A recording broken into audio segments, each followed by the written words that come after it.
प्यारे सज्जनों, आज 1 जनवरी सन 2025 का पहला दिन और पहला सत्संग है। आप सभी को नए वर्ष की हार्दिक शुभकामनाएं।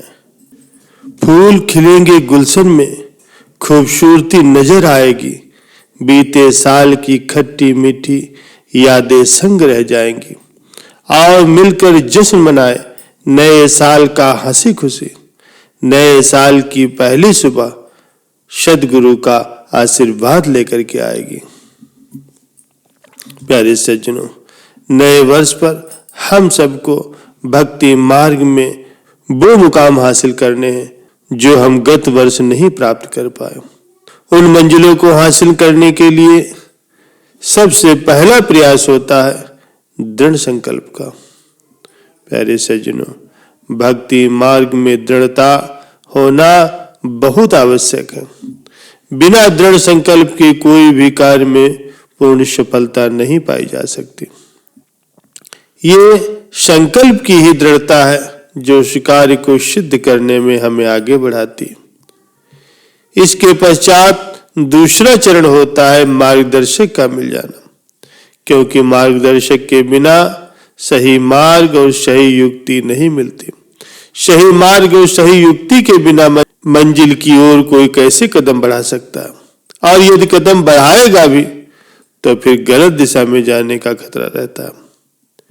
भक्त ध्रुव का संकल्प पूरी तरह से दृढ़ था, अतः कुदरत की सभी शक्तियां उसके साथ थी, जिसके प्रभाव से मार्ग में उसे मार्गदर्शक भी मिल गए। ये मार्गदर्शक थे देवर्षि नारद जी। नारद जी ने पहले तो ध्रुव की परीक्षा ली और उससे कहा कि तुम अभी बालक हो, वापस लौट जाओ, वन में बहुत कष्ट झेलने पड़ेंगे। मैं तुम्हारे पिता से तुम्हें आधा राज्य दिलवा देता हूं। भक्त ध्रुव सोचने लगा कि अभी तो मैंने भगवान को पाने के लिए एक कदम ही बढ़ाया कि आधा राज्य मेरे कदमों में आ गिरा। जब और आगे बढ़ूंगा तथा भगवान को पालूंगा तो न जाने मुझे क्या कुछ मिलेगा। तब ध्रुव ने नारद जी को कहा, हे गुरुवर, अब तो मैं भगवान को पाए बिना किसी भी शर्त पर वापस नहीं लौटूंगा। जब नारद जी ने यह देखा कि ध्रुव अपने लक्ष्य से पीछे हटने को तैयार नहीं है, तो वे बड़े प्रसन्न हुए और प्रसन्न होकर के बोले, ठीक है, हम तुम्हें वो हरिनाम अर्थात गुरु मंत्र देते हैं, जिसको यह दृढ़ता से एकाग्रचित्त होकर के जपोगे तो भगवान अवश्य तुम्हारे पास आएंगे। प्यारे सज्जनों, वास्तव में भगवान को पाने का सबसे सरल उपाय भगवान के नाम का जप ही है। जैसा कि श्री रामायण में भी वर्णित है, समुझत सरिस नाम और नामी, प्रीत परस्पर प्रभु अनुगानी, नाम रूप दुई ईस उपाधि, अकथ अनादि सुसामुझ साथी। अर्थात समझने में नाम और नामी दोनों एक जैसे, लेकिन वास्तव में दोनों में परस्पर स्वामी और सेवक के समान प्रीत है। अर्थात नाम और नामी में पूर्ण एकता होने पर भी जैसे स्वामी के पीछे सेवक चलता है, उसी प्रकार नाम के पीछे नामी चलते हैं। नाम लेते ही नामी वहां पहुंच जाते हैं। प्यारे सज्जनों, नाम और रूप दोनों ही उस ईश्वर की उपाधियां हैं। नाम भी अवर्णीय है और नामी का रूप भी अवर्णीय है। नाम भी अकथनीय और अनादि है और नामी का रूप भी अकथनीय और अनादि है। शुद्ध भक्ति भाव युक्त बुद्धि से नाम का निरंतर स्मरण करने पर इसका मूल स्वरूप समझ में आ जाता है। नाम का निरंतर स्मरण करने वाले के हृदय में नाम के साथ साथ भगवान का स्वरूप भी प्रकट हो जाता है। और इसी नियम के अनुसार भक्त ध्रुव ने वन में एकांत स्थान ढूंढा और बड़ी श्रद्धा से नारद द्वारा बताए गए नाम का अर्थात गुरु मंत्र का स्मरण करने में लग गए।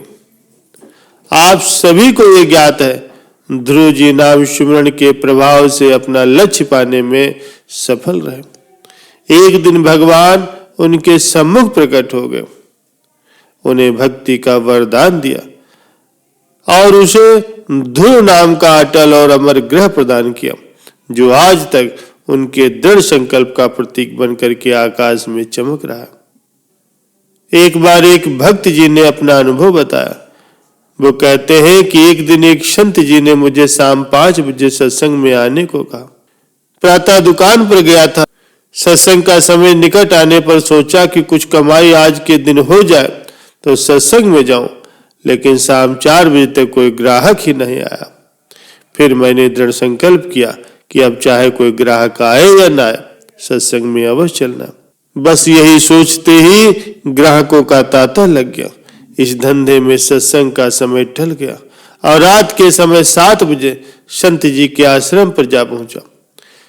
संत जी ने अपने सत्संग में उपस्थित न होने का कारण पूछा तो उस भगत जी ने उत्तर दिया, सुबह से शाम 4 बजे तक कोई ग्राहक नहीं आया। इस पर जब मैंने दृढ़ता से आपके पास आने का मन बनाया तो बहुत से ग्राहक आ गए।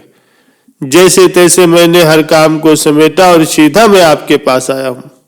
संत जी ने कहा, भाई अब आप अपने अनुभव से निष्कर्ष निकाल सकते हो कि धन धान्य भी उसी भक्तों का अनुसरण करता है जो श्रेष्ठ कार्य करने का दृढ़ संकल्प लेते हैं।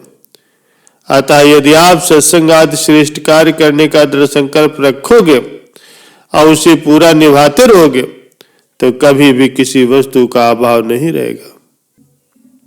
प्यारे सज्जनों, बुद्धिमान व्यक्ति को इस बात पर विचार करना चाहिए, जब सब कुछ ईश्वर की इच्छा के अनुसार होता है तो वो ईश्वर अपने भक्त को किसी भी प्रकार का अभाव भला क्यों होने देगा।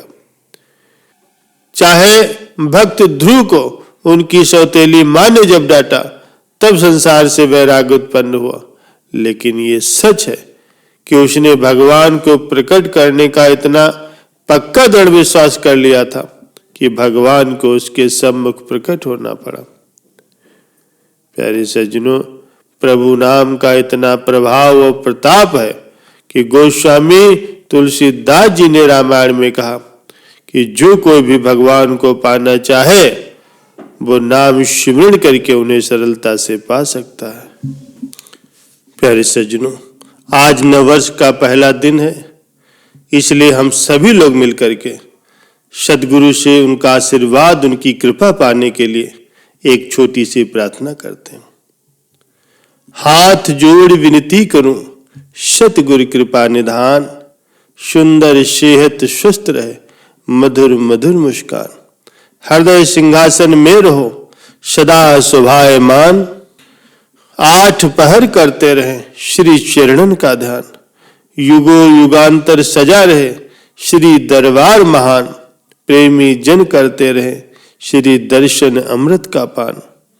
बीते वर्ष की गलतियां क्षमा करो भगवान, नव वर्ष में दीजिए निज भक्ति का दान, नव वर्ष में दीजिए निज भक्ति का दान। प्यारे सज्जनों, एक बार फिर से आप सभी को नए वर्ष की ढेर सारी शुभकामनाएं।